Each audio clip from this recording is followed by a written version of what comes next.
Day of learning. We have no dead people today. May all the neshamas have an aliyah, all of Franka are Rafia, and all the Yidden are Yeshia Mameh. Everybody's supposed to say Amen. Amen. Amen. Not to a false Galcial. Okay, Raboshe. Here's an example. Today we're going to learn a whole series of laws that that Rabbi Abba sent to Yisrael. But what's the reason? Because in one of them, we ended up asking yesterday, we had a machlokas between the rabbis and Rabbi Yehuda, where their father, remember, says Yakir. So Yakir doesn't mean he recognizes or identifies. So Rabbi Yehuda learns that he identifies, he has the ability to identify his firstborn even against a chazaka. Okay, so since we're going to say it, so then we put a whole series of statements that he said because they go together. And now, like I told you, this is common in the Gemara when we'll group a series of things together, even though let's say only one part is connected to the particular discussion in our Gemara, because once we're there, we want to keep all these things together in order to remember them. And it's very important that I mentioned to you, for example, one which most people don't get is called Kedinospa. Sometimes you'll see the word Kedina, say, and why is this there? It's the ugly duckling. It doesn't belong in this group. Why is it there? So they say, oh, Kedinospa. So you'll see people translate for no reason. It's there for no reason, for no reason at all. So what does that mean? What does that mean? Oh, no. So the Kedinospa is like this. Kedinospa really is, ironically, it's like the thing. My brother, should live and be well, we were speaking the other day. So he was teasing me. I told him that we already voted here in Florida, by mail. So I'm not going to say what, but he said, I'm very surprised you voted for this one. I said, why did you do it? How did you know? I said, so that you should ask, because I wanted to tell you, our forefathers were slaves in Egypt, etc. He started laughing. And the joke is what I know by the Seder, that things that we do only in order to what? In order to bring out the point. Now, there's a certain point where we have Kedinos, but sometimes we have an item that doesn't belong anywhere. We have one piece of information that our students have to know, and it doesn't really belong it doesn't belong in a group. So what do you do at a certain point? You'll see the craftsmen do this all the time. In the utility belt that really has no place for a certain thing, they make a place. Why? Because there is no place for it. So they put it there, and it's one that doesn't fit. So what do the rabbis do? Sometimes they'll take a group and it doesn't fit, and they'll stick it in what's called kedinos, but so to speak, for no reason, for free, in vain. But what it really means is this: that's the one that everybody goes, and the one that doesn't fit. And that's how you remember it. You see what I'm saying? That's the whole point. Everybody knows this one up, and the one that doesn't belong. You do. They did. Remember, they did sing the Mishnayos, if you recall. And I think where is it? My brother, after I was listening to my brother, it's in the Tiferes Yisrael. I don't remember it. I did remember anyway. It's the Tiferes Yisrael somewhere in the Mishnayos, where he is. I told you, Tiferes Yisrael is one of the commentators who actually learns the Mishnayos. Remember, most of your Mishnayos commentaries are not really studying the Mishnah. They're summarizing the Gemara according to a certain way of looking at things. But the Tiferes Yisrael is really one of those people who learns the Mishnah. So at one point, he's really struggling to understand the presence of a certain word in the Mishnah. He's trying to understand. And he says in the famous line, says, Lulu the Mistafina, if I weren't afraid to say such a thing, said I would say it was here to carry the tune. It was there for the melody. Because they sang the Mishnayos. They sang the Mishnayos. That's everything. You have, I don't know if you have a fat sitter, if you have any of the fat siddurim, with all the goodies in them, you'll find not one. You'll find, there are a lot of siddurim like that. Those are the great siddurim. So if you look at those, they're not one. There are many people great rabbis who wrote a song or a poem to say on Friday in order to review all the laws of Shabbos. They wrote a little poem with a bunch of headings, and they would sing it or recite it. They would give them a quick review of Hilchos Shabbos. How can you do Shabbos without reviewing quickly the laws of Shabbos? How are you going to go do Shabbos without studying? So they did it anyway. So that's what I tell you. So our whole Gemara today is really connected to the one psak, like that we're going to pass like Rabbi Yehuda, that a father has a right to identify his firstborn even against the status quo. And one to that, we're going to say all the halachas that he said. Okay, Shalach li Rab Abba. So we're at the very bottom of Kuf Chav Zayin, Amud Beis, the very bottom. Okay, the second line from the bottom. Sholach le Rabbi Abba le Rabbi Yosef bar Chama. He sent him this halacha. Omer l'chaber abdi gonafta. A guy says, hey, you have you stole my slave, and he's in your possession. Where lo gonafta? He said, I didn't steal that slave. Okay. And if he says, well, yeah, you didn't steal, he says, Mati, what's the chasa? What's he doing in your house? What's my slave doing in your house? He says to him, I'll tell you what happens. He says, you sold it to me. Yeah, I bought it for you. You gave it to me as a gift. I have it legally. He says, no, he says, and then he says, listen to this. But the defendant then says he didn't have to do this. He volunteers and he says, he says, look, he says, look, you're challenging me. Okay, you swear, you want to take God's name, you swear that it's your slave and you can have him. Now, is he serious or not? Now? There's no such thing. Remember, from the Torah, there's no such thing as a vow to take. Really, you only have to take. Anyway, the Rebbe, you only vow to defend your position. You don't vow to collect. He said, "Look, you want to take God's name. You swear that it's yours. I'll give it back to you." Benishba. And now the other guy swore. He took him up on his dare and he swore. And at that point, he can't go back. Even though he didn't make any kinyan. Words are not a kinyan. Words are nothing. You say words to people. It's a maybe it's a mitzvah to keep your words. You understand? But words legally are not binding. He wants the guy to swear he can't go back. Michael Marshall wants to say, look, this is a nice point, but it's not a new point. What are you trying to tell me? Tanina, we learned it. Everybody knows it's a mission in Sanhedrin. We learned. Let's say two people are having an argument over something. And one says to the other, Neman alai Abba. He says, you know what? My father, who really is a valid judge in general, but is not allowed to judge me. I'm his son. Neman alai Abba. I will accept my own father, even though he's not legally a judge.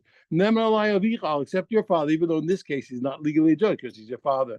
Neman alai Shlosha Roy Bakar. He says, look, I'll accept any three herdsmen. I'll accept. Cattle herdsmen. Yeah.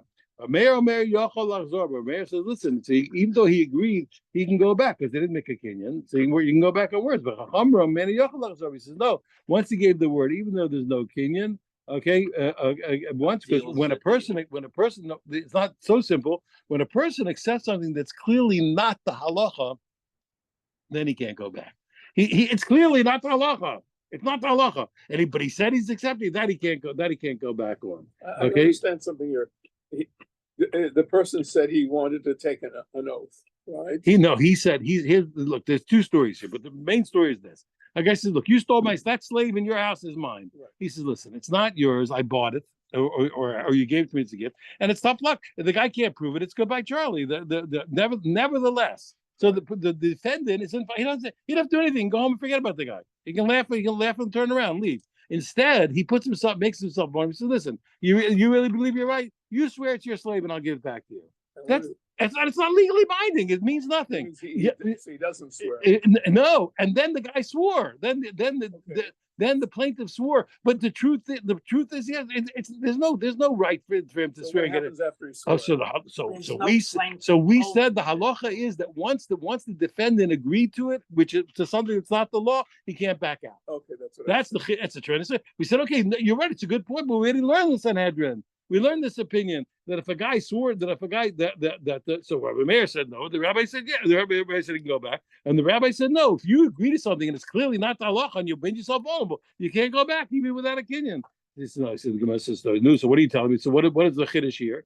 The answer is Hakamashul. The chiddush is like this. The betein lecha. Okay, machlokas says he says the whole that what? We have a big debate over there.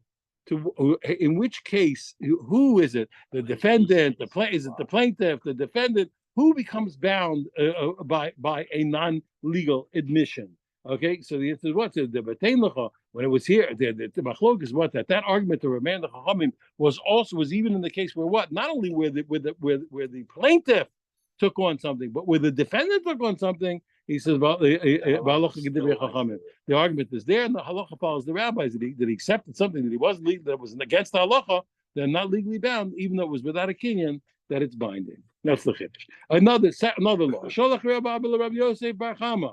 Okay, la halacha. He says halacha. The halacha is the following. Now remember, we had a famous argument. We know for sure that in some respects slaves were compared to land, and we know we don't swear on land. We don't swear on karka. We don't. No, we don't. We don't. We know that we for example, if we want to collect debts from the estate of a man, we can only collect from the inheritors we can only collect from land. Why is that? Because by land, we know what? That the creditor really relied on that land because you can't move land. That's why it's called real estate. It's there. You understand? But any kind of movables, no creditor, no sane creditor really believed that he could rely on that stuff. They can move it, steal it, hide it. Now, the only question is, what about slaves? So in one respect, we know that the Torah compared slaves to land. On the other hand, slaves are not like land. Slaves walk. Land doesn't walk, and slaves do. So can you really compare slaves to land and everything? We know you can compare slaves to land. You can buy slaves with kesef, shtar, and chazaka, the way you acquire them, all kinds of things, swearing, all kinds of things. But can you really compare slaves to land when it comes to relying on them? They're not reliable. They walk around. So he says what? So he said the halacha is that even though what? Even though we don't collect from an estate from movables, okay, we do collect from what? We do collect from slaves. Okay, Rav Nachman, so that's what he said. Rav Nachman main government, Rav Nachman said what? We don't collect. Why? Because then once they're compared to land, you can't collect. Okay. Even though That's correct.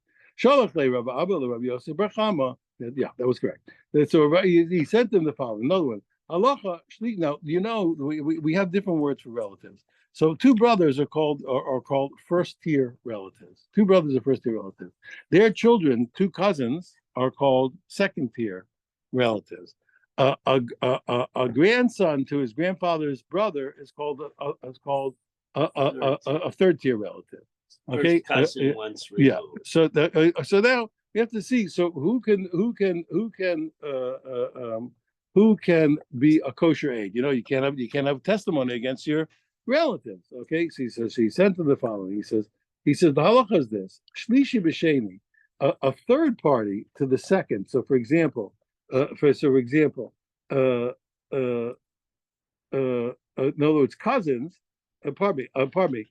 A cousin, okay, can testify, okay, Against the first one is once removed. A shane and a shlishi. So one is a cousin and one is once removed. A cousin's son can testify against a cousin's son can testify against his cousin. A man's son can testify against that man's cousin. Why? Because the man's son is a third, and the two cousins are called seconds. So a third can testify against the cousin. So one cousin's son can testify against his father's cousin. So when they ask at a wedding, are you related to that? That's right. If you're a cousin, you're not related. Yeah. No, we don't take any. We take even the most distant. At weddings, we don't take a chance. All right. Even the most distant relatives, you know, we. So that's only about taking money. Keeping a woman is even the most distant relatives, we Don't take any disqualify. We don't take any chances by the weddings. Technically speaking, it would be legal if it, maybe not at a wedding, but A second cousin can testify against. against the first cousin. Months removed. As a matter of fact, The son of a man can testify against that man's cousin. The son of a man can testify against that man's cousin. The cousins are second, and that guy we've got son of the third. The third can go against a second. That's what he said. However, wait, okay, but take a look at this. He says, Rav Amar says, you know what? Hafarisha, what are you talking about? He said, a man's son can testify even against his father's brother. In other words, a man's son can testify against. No. A man's son can testify against his grandfather's brother. Yeah, even against the Rishon. Against his Rishon, right? Against the Rishon. No, it's here. Rishon, even against the Rishon. Okay. Mar Rashi went even further, and he said, "What? A man's son can testify against that man's grandfather." Okay. No, it's not just against the grandfather's brother, against the grandfather. So we have a succession of more and more lenient. But that's also like Mar Barabashi, and the halacha is not like Mar Barabashi. Okay. No, that's for sure not. But a son can. But he said what he said. A son can't even testify against the grandfather. Why? Because a man's sons and sons' sons is always their sons. Everybody, all your grandchildren are your sons. They'll make a difference. Okay. Shalach le Rav Abba le Rav Yosef Bracham. Again, same scenario. Okay. Now we have a thing like this. What happens when a person was kosher at the time that they saw something, but not kosher as a witness by the time they have to testify? What's the halacha? So, for example, okay, a guy knew how to testify for a man how far his property went. He knew how to do. He could see where the border was. Okay, and he saw it. He was able to testify before he became blind. Rahmanas. Then the guy became blind. So he said, Puzzle, okay, he's forbidden to testify, even though he knows clearly where the borders are.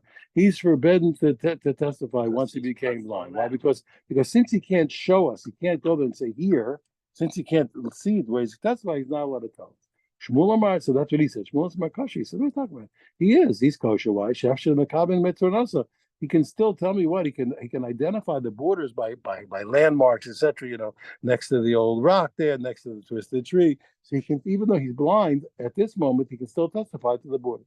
Avol Glima, but even he says, okay, Avol Glima, when it comes, let's say, to testify, for example, that this shirt belongs to this person, no, that he can't. Why? Because he can't look at the shirt and show me. Sheshes Amar feel agreement. I said, what do you mean? Even if the guy was blind when he originally saw the shirt, and now he was able to see it, now he's blind. He can even testify on the shirt. Why? After the Maccabi, he can still tell it's the length and the width of the shirt. He can tell me, give me the measurements. Okay, Avol Naska, but even he admits that what if it's a lump of silver or gold. Okay, no, that not. Okay, Papa says no. I feel Naska. He says even on a lump of silver or gold, he can testify. Like, well, why? After Maccabi, this Mishkalosa, because he can tell me the weight. Maybe. So we asked the Kasha. We learned the following. He says, let's say a guy, New Testimony, concerning his father-in-law, okay, before he was a son-in-law, and then he became the son-in-law. So what? So he was kosher when he testified, but when he saw it, but he wasn't kosher when it comes time to testify. So the guy saw the testimony when he was able to hear as a kosher witness, but by the time it came to give the testimony, he became unable to hear. Okay, the person was able to see when he saw the testimony. Okay, when he became deaf. Okay, he wasn't able to. He was able to see, and then he became blind. And then or shockwave in the or the person was sane, and then he became mentally incompetent. In all the cases at the time of the witnessing, he was kosher. Okay, also in all those cases we learned the person is kosher. They alone the aiders for letting the person new testimony vis-a-vis his father-in-law. The aiders he saw the testimony before he became the son-in-law. Then he married the guy's daughter. He became his son-in-law. And then the girl died, and he didn't have any children, so he's no longer relative. Let's say the guy was able to hear when he originally got the testimony. Then he became deaf, and then he got his hearing back again when it came time to testify. Or when it's time of the person was able to see when at the time of the testimony, at the time of the witnessing, but and then became blind, and then was able to see again. Okay, or again, he was sane at the time of the witnessing and became incompetent, and then became competent again. Kosher, then he's kosher. Why? Okay, exactly. Because what's the rule? Kosher tchilaso.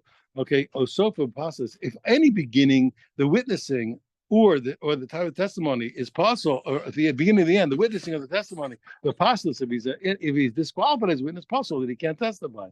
Regardless of what happened in the middle, if the beginning and the end he was a kosher witness, okay, and only in the middle he wasn't kosher, it's good, and therefore what? And now we say what? The tiyufta the kulus, and now to all of these Amoraim, okay, who Shmuel and Rav Sheshes and Rav Papa. All those people who said what?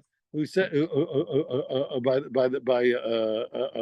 least by the field, etc. They said the person who wasn't kosher later is good. He says it's a knockout kasha to them, because you see that anybody who is disqualified for witnessing, either at the beginning or the end, is not kosher.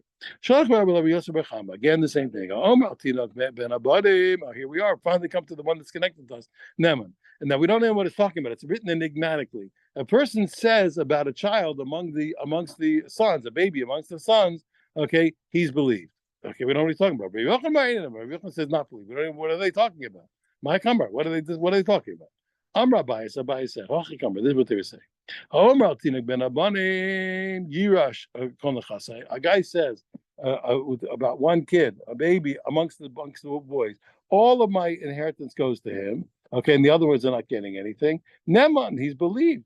So the Gemara says what? Okay, okay, that's like Rabbi Yochanan Bar Brocha, like we're going to learn later. It's going to come to a portion of Mishnah who says what? That you can do that. Okay, and it's not considered what's it called, making conditions on Torah laws. Rabbi Yochanan says they don't have. He's not believed. You can't. He's not believed. You can't make conditions on Torah laws. He says. Okay, what? Now, that's like the rabbis who argued with Rabbi Yochanan and said what? That is. We argued. That you have With to Rabbi stick Yochanan. to Okay, yeah. Okay, Rabbi Yochanan said like the rabbis who say what? That you cannot make this called making conditional what's in the Torah. So Masiyaf lo Rabbah. So I said, what do you mean? How can you read the Mishnah that way? How can you read the argument that way? Pardon me, the argument. He says, "Hi Neman, Ve'enon." What did you say? Believe or not believe? The point is Yirish or Yirash. It either works, either the inheritance is good, the inheritance is no good. The verb is wrong. What do you mean he's believed? You should say it's effective. It's effective. The kid inherits. Okay, well, okay, Yirish or Yirash. The language should be the inherits, or he doesn't inherit. This is what he said. Here's what a guy said about a certain kid, baby amongst the sons. This kid is the Bechor. He's believed. That's like Rabbi Yehuda said what? That when the Torah said Yakir, it didn't mean he should recognize it, it meant he can identify him legally for others. And he's able to say a kid's of firstborn against the Chazaka. Rabbi Yochanan says, and Rabbi Yochanan says, no, that was like the rabbis who said what? Who said what? That he is not believed. So therefore, you see what did he paskin like Rabbi Yehuda, and that's the connection to argument. But again, another halacha, we're in a row. He said, listen, the guy says he's dying. And he said, and he can distribute his estate. It's when a person's dying, whatever they say is done and it's given. It's as if it was given over already. He says, my wife is going to get a portion like one of the boys. Now tell us she gets a portion like one of the boys, and we can talk about whether with instead of the ksuba. Okay, Amar Rabba. He said, but Rabba said, listen, what we said is that can only be what he actually has a possession at that moment. Okay, one knows whatever she gets from the boys, whatever's there. And also what? And also boys that come afterwards, they're also part of the number. So the possessions are according to the now, and the division is according to whatever kids are there at the time when they actually divide. Again, another halacha. He said, a guy has a bill of debt. He comes up with that a guy owes him money, and and the lender said, the lender says, what? I never was paid. I wasn't paid. Okay. And the borrower says, I paid half. And listen, after he said I paid half. And then the witnesses say what? He paid everything. He owes nothing. The guy says, look, I know I at least paid half. The witnesses come afterwards and say, what? He paid everything. Okay, so what's the halacha? So is he considered what? A person who admitted partially or not? Okay, so he said what the halacha is. This guy has to swear so he can swear that what? That he paid half, okay, and the creditor can only collect half, and we say that he really is like a what? Because that's where he said what he said before the witnesses testified. Okay, and when he collects it, he can only collect from what? From unencumbered properties, or mishubadim, from properties that the debtor had sold. Okay, low, he can't. Why is that? Why can't he collect them? If he owes the money, it's a paper. Why not? The Amri I'll tell you why. Because the creditors can say, okay, it's true. It's true. In general, the loan has a lien on the land, and we should pay. However, Anan Edim Samchina said, listen, there were two witnesses that said he paid everything. This guy can't remember what he did. Okay, that's his problem. Let him pay. Let him pay what he wants to pay. We have two witnesses. We relied on. No, we relied on witnesses. He can't. He has a bad memory. The guy. What for me? He says the two witnesses say he paid. You can't collect from me. He said, and listen to this. Vafilu Rabbi Akiva the Amar, and even according to Rabbi Akiva, who said in the famous case. We had a case like this. The paper is written dollars. This guy borrowed from this guy dollars. So what does dollars mean? The most it can be, the most we can say for sure it is what? $2. It could be $1 million, but the best we can say is it's $2. So when a guy had a paper, it said he owes him dollars, okay, and the onus is what? That was $5. And the listen to this, and the borrower says no, it was 3. Now he could have lied and said what? So, Two. Yeah, he could have said it was 2. We said yeah, if he was lying, so he said 3. So he says Mesha, and even according to Akiva says Mesha Abedahavi, that guy is just giving away a gift. Of course he's believed. Why? Of course he's believed. Why? Because he could have said 2. So of course he believed. So you think over here that what? So listen, this guy. Okay, so this guy, this guy, you say this guy. What do you mean? He didn't have to admit to anything. So why don't you believe him? He says, I says that's only true. When Kiva says such a thing that you believe the guy. That's why there were no witnesses. So he could have said 2. He said 3. Okay, okay, but they're witnesses. So I'll tell you what happened. Really, this guy wanted to deny everything. But he was afraid to deny everything. Okay, he was afraid to do it. Yeah, and he made it to half. Okay, so that's why I make him swear. So therefore, what? So they make him swear. Okay, so therefore, I make him swear. Maski. Yeah. Maskif law. Okay, Maskif law. Marbaravashi. Rashi. So what do you mean? It's the opposite. He says, I feel that Rabbi Shimon Elazar. Okay, even according to Rabbi Shimon Elazar, the Omar. Okay, Mod mixes Satayna Habi. That when the guy said 3 against the other guy's 5, even though he could have said 2, he's still considered to be what? A partial admitter. Okay, Hani Mili, he says, when is that true? He's considered a partial admitter. Hechad leka the aid in the komasayli. That's when there are no witnesses supporting him. Okay, because there are no witness to support him.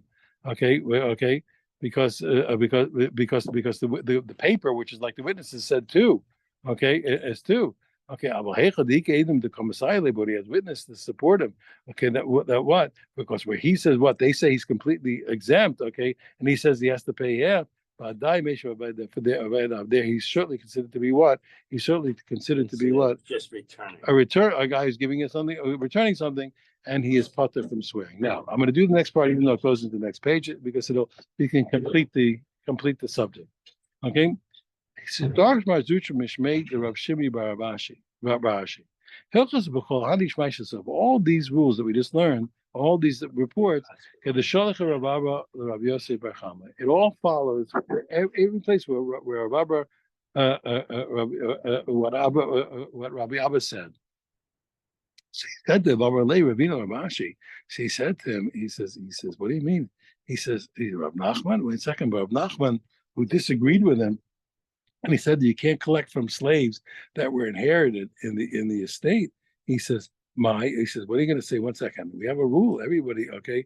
You want to say they're also like Rabbi Abba. We have a rule that everywhere the halacha follows Rabbi Nachman in Rabbi Nachman in Mamas. He was the authority.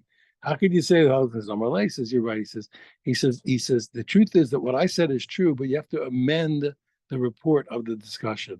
He says, he says, Ain Govim Masinile. You have to learn that what that Rabbi Abba said was not that you collect, but he said what? You don't collect. Okay, you don't collect. And then it said, V'chein Amar Rav Nachman, and so said Rav Nachman. So the halacha is like him because he was not as reported.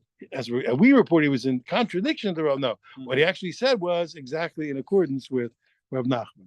He says, what? Okay, still, he says, you want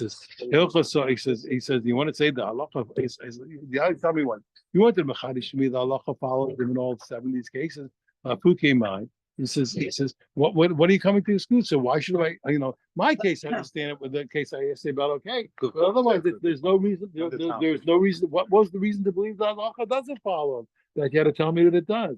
If you tell me it was the case that yesterday where Rabba disagreed with him, that Rabba said what that the grandson can testify even against against his grandfather's brother. He says you can't say that it's coming to tell me that. Why? Mostly because it's quite possible that he's just adding more. He could agree with him. It could be he's even reporting what he said. Okay, the Mar Barabashi. If it's the case of Mar Barabashi, okay, where he said what that even that the grandson can testify against his grandfather, and you would have thought the halacha follows him. He says that's Mar Barabashi. The halacha doesn't follow. The halacha doesn't follow. Mar Mar Bar Rav Ashi. Okay, yeah. One little line. Yeah. Okay, Vila Puki be the Shmuel. He says that if you want to follow, if you say that what he was coming to Rav Sheshes, Rav Papa, if you say, oh, it was that last case where that with the later case where we have Shmuel or Rav Sheshes or Rav Papa who said that a person could testify more in the time that they were disqualified. Okay, Halativu, they were all knocked. They were all knocked out. Right, we were completely knocked out. That we said that anybody who's not kosher at the time of testifying is out. As Ella says, what Mapuki Rav Yochanan was coming. The chiddush was that even though Rav Yochanan disagreed with him, and he said what Rav Yochanan held what that when the father testified about the kid that he's the firstborn, that he's not believed. Okay, and he disagreed with Rav Nachman. He said he is. Okay, and therefore what and why when we did kafta the Mar Rashi, and because there was a kasha of Mar Rashi on Rabbi Abba. Okay, he said the opposite. So we had defendants say even so.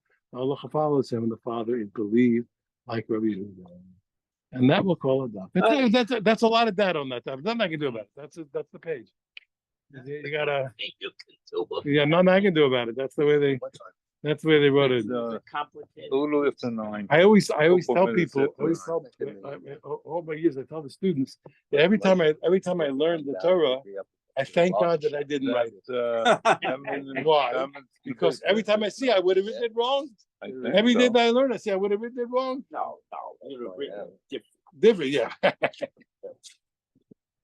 How are you gonna do? Yeah. Check out to everybody. Back to you. Tomorrow another is Rosh school. Chodesh.